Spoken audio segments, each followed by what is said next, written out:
हनुमान बेनीवाल अगर किसी पे कटाक्ष करने को आ जाए तो छोड़ते नहीं है, और खासकर कि अगर उनके दुश्मनों की लिस्ट में से कोई नाम हो जो कोई बात कहकर मुकर जाए तो हनुमान बेनीवाल उस बात को पकड़ लेते हैं। ऐसा ही कुछ हो रहा है जब से मेवाराम जैन का वीडियो और ये तमाम चीजें राजनीति में चल रही है, और हरीश चौधरी का इस पर बयान कि अगर ऐसा कुछ होता है और मेवाराम को वापस पार्टी में लिया जाता है तो मैं पार्टी छोड़ने के लिए तैयार हूं। लेकिन अब हाल ही में मेवाराम जैन फिर से कांग्रेस पार्टी में लौट चुके हैं, लेकिन कोई रिएक्शन नहीं आया हरीश चौधरी का इस पर। तो हनुमान बेनीवाल ने कह दिया कि भाई मैं तो उन नेताओं को देख रहा हूं जिन्होंने कहा था कि मेवाराम अगर पार्टी में आता है तो मैं पार्टी छोड़ दूंगा। अब क्या हुआ आपके इस स्टेटमेंट का? आपने तो पब्लिक में स्टेटमेंट दिया है, पार्टी क्यों नहीं छोड़ी? और यही आज हमारा विषय है। इसी विषय पर हम चर्चा करेंगे। नमस्कार, आप देख रहे हैं द फैक्ट इंडिया। मैं हूं अंकिता और मेरे साथ है वरिष्ठ पत्रकार वरुण बंसाली। सर, हनुमान बेनीवाल अगर राजनीति में किसी एक चीज को टारगेट कर लेते हैं तो कहीं लगातार उस पे बातें करते रहते हैं, लगातार लोगों को कहते रहते हैं उस बारे में। और जब हरीश चौधरी ने स्टेज पर सभी के सामने कह दिया कि मेवाराम अगर पार्टी में लौटते हैं तो मैं पार्टी छोड़ने के लिए तैयार हूँ, लेकिन मेवाराम को पार्टी ज्वाइन करे काफी दिन हो गए हैं, हरीश चौधरी का कोई स्टेटमेंट नहीं है, तो अब हनुमान बेनीवाल ने स्टेटमेंट दे दिया है। क्या कहेंगे? देखिए, अब हनुमान बेनीवाल किसी भी तरह से हरीश चौधरी को और बाड़मेर की सियासत में जो हरीश चौधरी ने हनुमान बेनीवाल के साथ किया है, इसके लिए उनको छोड़ने वाले नहीं है। ये आप गांठ बांध कर रख लीजिए, क्योंकि हनुमान बेनीवाल दोस्तों के जितने दोस्त हैं, जी। दुश्मनों के उतने ही बड़े दुश्मन भी हैं। और सबसे बड़ी बात यह है कि जिस तरीके से पीठ में छुरा घोंपा गया था हनुमान बेनीवाल के, और उमेदाराम बेनीवाल को उनकी पार्टी से निकाल कर कांग्रेस में ले जाया गया था, और इस काम के पीछे सबसे बड़ा जो व्यक्ति है वो हरीश चौधरी ही है। हालांकि हरीश चौधरी और हनुमान बेनीवाल की दुश्मनी इससे काफी पहले से चली आ रही है, लेकिन इसके बाद और बढ़ गई। और तब जब हनुमान बेनीवाल को ऐसा हथियार मिल गया कि कहीं ना कहीं इससे हरीश चौधरी को और ज्यादा डिफेम किया जा सकता है, तो वो अब उनको छोड़ेंगे नहीं। और हथियार ये है कि हरीश चौधरी ने खुले मंच पर साफ साफ कहा था कि मेवाराम आते हैं तो मैं इस्तीफा दे दूंगा। मेवाराम आ गए, उन्होंने इस्तीफा दिया नहीं, और इसको लेकर अब हनुमान बेनीवाल ने कई मंचों से खुलेआम बोलना शुरू कर दिया है, और बाड़मेर की सियासत में हरीश चौधरी से अपने उस सियासी बदले को लेना शुरू कर दिया है जो उन्होंने उमेदाराम बेनीवाल के तौर पे किया था। बिल्कुल। कहीं ना कहीं ये भी बात सत्ता के गलियारों में आती है कि गहलोत के काफी करीबी है हनुमान बेनीवाल, क्योंकि पिछले दिनों भी हमने देखा कि जब हनुमान बेनीवाल की एंट्री हुई थी इंडिया गठबंधन में, तो उनकी एंट्री भी गहलोत ने ही करवाई थी, और खासकर उसके पीछे सियासत में वजह बताई जा रही थी गहलोत के पुत्र वैभव गहलोत को जालोर से जितवाने की। और कहीं ना कहीं वो जीत तो नहीं पाए, लेकिन इससे जो सचिन पायलट खेमा बहुत खफा था हनुमान बेनीवाल के आने से, उन्होंने उमेदाराम बेनीवाल को कांग्रेस में लाकर एक फाइट बैक कर दिया। पर अब हनुमान बेनीवाल उस चीज को भूले नहीं है, और कहीं ना कहीं मेवाराम जैन के आने से उनको ऐसा हथियार मिल गया है अपना राजनीतिक बदला लेने का, कि वो लगातार अब उसको इस्तेमाल करेंगे। कई मंचों से उन्होंने बोलना शुरू कर दिया है, और अब इसको और आगे भी ले जाएंगे, क्योंकि बाड़मेर की सियासत में उन्होंने ये तो साफ मैसेज दे दिया था कि आप उम्मेदाराम बेनीवाल को ले जाकर ये नहीं सोच सकते कि रालोपा की बाड़मेर की सियासत खत्म कर दोगे, क्योंकि हनुमान बेनीवाल वो है जो जीरो से भी वापस 100 तक जा सकता है, अपनी सियासत बना सकता है, और ये करके भी दिखाया।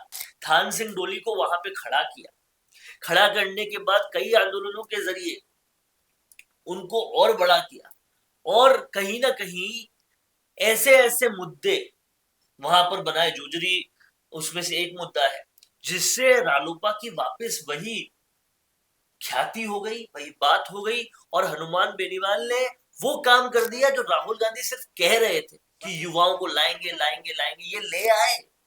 आप देखिए, एक तरफ थान सिंह डोली बाड़मेर से, विजयपाल बेनीवाल बीकानेर से, श्रवण चौधरी ओसिया से, हर जगह से कहीं ना कहीं हनुमान बेनीवाल के लड़ाके सब युवा हैं। तो जो काम कांग्रेस सिर्फ सोच रही थी वो कर दिया उन्होंने। बिल्कुल। सर, आपने जिक्र किया अभी जोजरी नदी का, ये मुद्दा बहुत ज्यादा उठाया गया था हनुमान बेनीवाल और थान सिंह डोली द्वारा। अब हम बात करें, क्या बेनीवाल इसलिए भी टारगेट कर रहे हैं हरीश चौधरी को कि वापस से वो बाड़मेर के क्षेत्र में अपनी रालोपा को मजबूती से उतारना चाह रहे देखिए, वापस से तो नहीं, क्योंकि वो ऑलरेडी उतारना शुरू कर दिए हैं?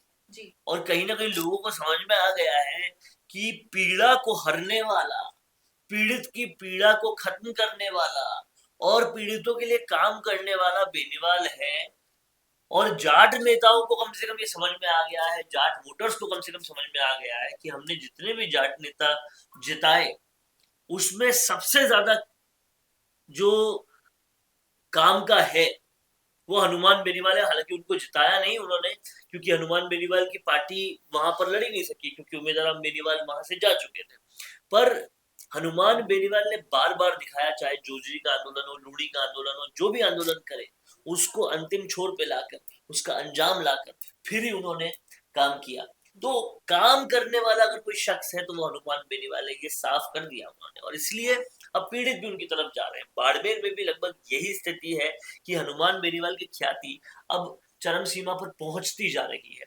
और अब जब हरीश चौधरी ने ये गलती कर दी कि बोल के वो इस्तीफा नहीं दे रहे, तो अब उस गलती को पूरा भुलाएंगे भी हनुमान बेनीवाल। बिल्कुल।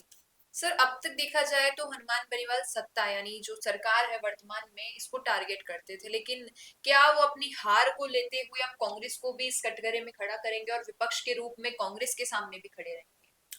देखिए, जाहिर तौर पर कांग्रेस तब से हनुमान बेनीवाल की जानी दुश्मन बन चुकी है जब से उम्मीदवार वाला काम हरीश चौधरी और उनकी लोगों ने किया है। और इसलिए अब वो उनके टारगेट पर बिल्कुल है और रहेगी। और कहीं ना कहीं हनुमान बेनीवाल ने ये दुश्मनी दिखाना शुरू भी कर दी थी। जिस तरह से कांग्रेस को हराने के लिए हरियाणा में उन्होंने आम आदमी पार्टी के साथ कैंपेनिंग की थी, वहीं से पता चल गया था कि अब कांग्रेस के पूरे टारगेट पे हनुमान बेनीवाल जो है कांग्रेस को टारगेट बनाए हुए हैं।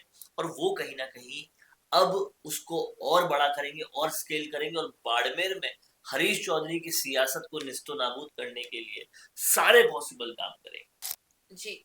वहीं हम देखें कि जिस तरीके से टारगेट कर रहे हैं जब हनुमान बेनीवाल हरीश चौधरी को, तो क्या हरीश चौधरी इस पर कोई रिवर्ट बैक देंगे या कोई एक्शन लेंगे? देखिए, हरीश चौधरी के अभी इसलिए बैकफुट पर है क्योंकि मेवाराम जैन अगर आएंगे तो मैं पार्टी छोड़ दूंगा, ये स्टेटमेंट उन्होंने ही दिया था। और आज वो काम कर नहीं रहे, इसलिए वो वापस हनुमान बेनीवाल को बैकफायर करने की पोजीशन में आज की डेट में है नहीं। और कहीं ना कहीं जिस तरह से जाट वोटर्स में उनकी ख्याति पूरे राजस्थान में बढ़ रही है, ये अंदर खाने हरीश चौधरी को भी दिख रहा होगा।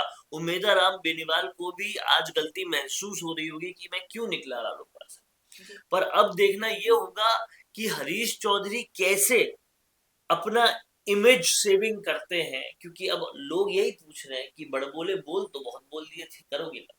जी। तो अब सवाल आपसे भी यही है कि हरीश चौधरी आखिर क्या एक्शन लेंगे इस हनुमान बेनीवाल के स्टेटमेंट पर? क्या लगता है आपको? बताइएगा कमेंट में। धन्यवाद, बने रहिए द फैक्ट इंडिया के साथ। बिजनेस अच्छा हो सकता है, लेकिन अगर नाम नहीं दिखा तो पहचान कैसे बनेगी? अब टेंशन छोड़िए, द फैक्ट इंडिया आपके बिजनेस को देगा वो पहचान जो पूरे राजस्थान में हर किसी तक पहुंचे। न्यूज चैनल पर विज्ञापन, पॉडकास्ट और प्रमोशन के जरिए आप सीधे 5 लाख सब्सक्राइबर और 10 करोड़ से ज्यादा व्यूज तक अपनी पहुंच बना सकते हैं। तो देर किस बात की, आज ही द फैक्ट इंडिया से जुड़िए और अपने बिजनेस को बनाइए हर घर का नाम।